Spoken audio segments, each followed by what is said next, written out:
WWE 2K20. It was a game?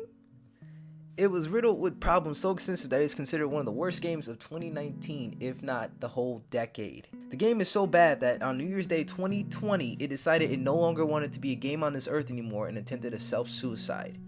Unfortunately for the game and the wrestling games community, 2K made the poor decision of reviving it when they should have just put it out of its misery. While deemed almost unplayable, a couple of features added to the game could have made it much less of a dumpster fire. But this video isn't about what could have been, it is about what can change, and with that, here are 8 things that I believe WWE 2K21 needs in order to redeem itself. 1. GM mode. We're pulling out the big guns early in this video. No matter what you do or say 2K, Universe mode is not GM mode. It should have been, it could have been, but it's not. Let's all be honest with ourselves for a minute. If 2K21 has GM mode, the gates of heaven will open up, content creators will rejoice, and all past sins will be forgiven. Why the 2K devs have refused to make GM mode a priority is beyond me, but if 2K wants a simple solution that will make people buy 2K21, it is simple. Make sure GM mode is in the game above all else. I could go into detail about all the features that GM mode should have, but I'll just do that in another video, so be on the lookout for that. But I will reiterate.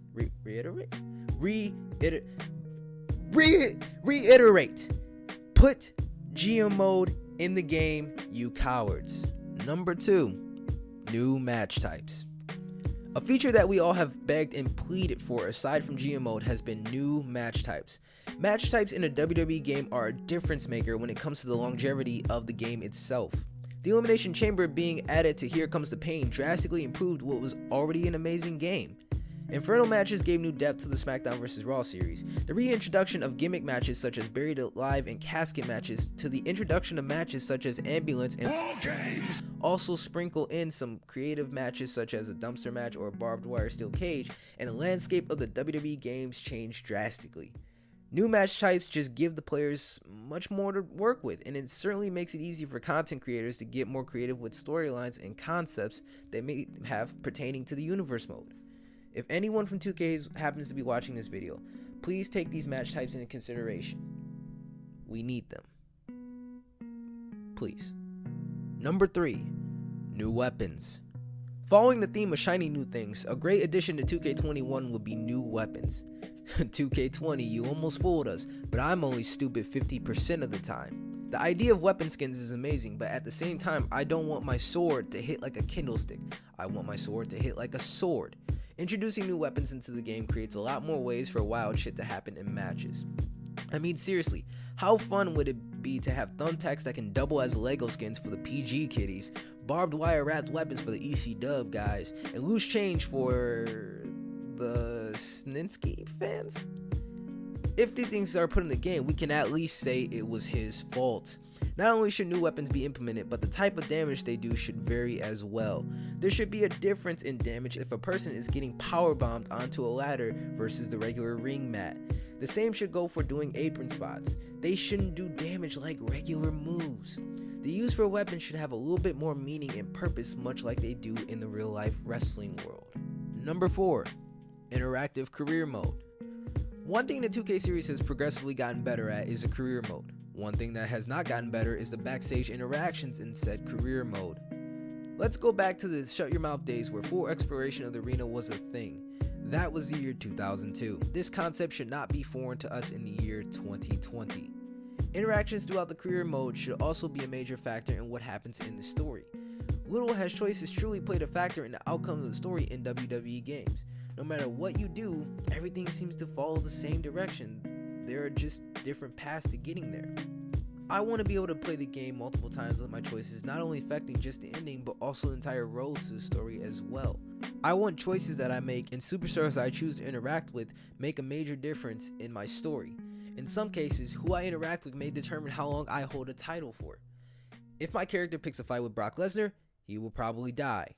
But if he chooses to pick a fight with Kurt Hawkins, he may fare better. 2K21's career mode should at least allow for some more arena exploration and interactions to help break up the story pace of the game.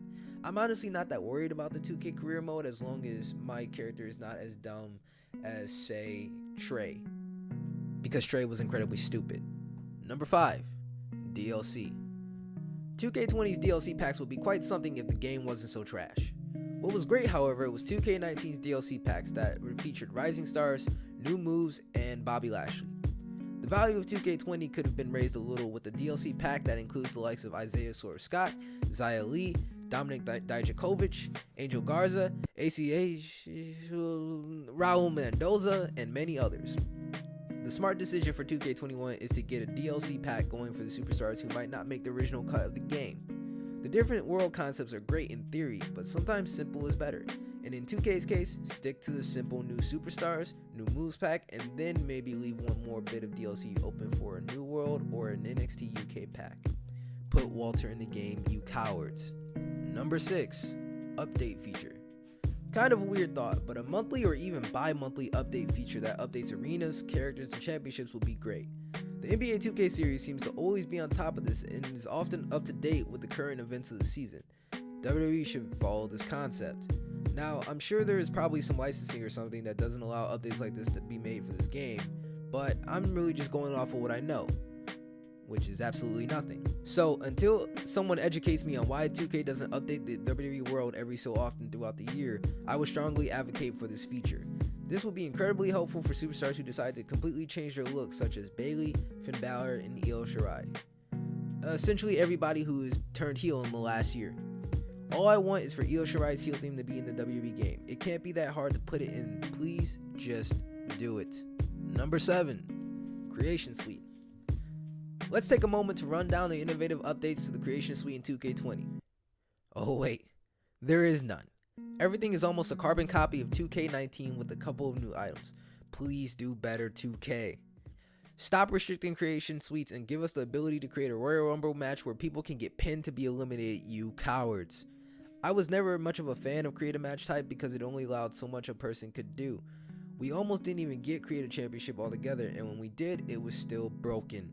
In terms of character creations, 2K just needs to go wild on the creation options from hair length and styles to clothing options. 2K, trust me when I say this, you can never have too many black hairstyles. Please add many, many more. Also, please get creative with the clothing as well. The more, the merrier. Number 8, not be broken. Boy, is this game broken. But as the saying goes, shit's gotta hit the fan before the walls become cleaner or some shit. The point is, this is as low as the series can get. I hope. If anything, this might be the kicking ass the 2K series needs in order to make a great game. For the past couple years, I felt that the 2K games have shown complacency, and with complacency comes lack of change, which then equates to shit. As long as 2K21 is playable, it will have grown leaps and bounds over 2K20. Despite all that's happened throughout the year, I am hopeful that 2K20 will attempt to put out the very best game that they can put out. And if they can't, we'll at least have the EAW game to look forward to. So that is my list of things that I feel 2K21 needs in order to redeem itself. If you enjoyed this video, please elbow that like button and hit that subscribe button, as I will be dropping videos whenever the hell I want. If there's anything else that you believe it is imperative for 2K21 to include, please comment down below. I hope you guys are having a great rest of your day, and I will see you soon. Peace.